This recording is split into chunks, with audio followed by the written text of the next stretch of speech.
মানে আমি অনেক ছোটবেলা থেকে দায়িত্ব দায়বদ্ধতা কাঁধে এসছে তো।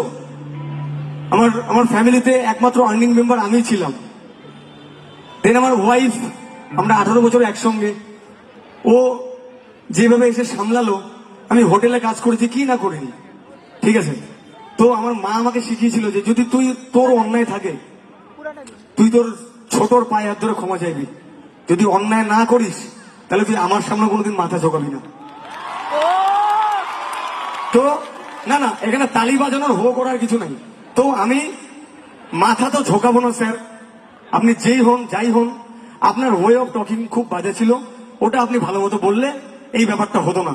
যাই হোক, এটা না হলেই হতো। এতক্ষণ ধরে আমরা একসঙ্গে সবগুলো মানুষ মিলে আনন্দ করছিলাম এখানে, সেইটা কিছুটা হলেও একটা ইন্টারাপশন হলো আর কি। এটা আমি চাইনি, কারণ আমি সবকিছু দিয়ে এসেছি তো, এই স্টেজকে, এই মঞ্চকে, এই অডিয়েন্সকে আমার সব সর্বস্ব উজাড় করে দিয়েছি সবসময়।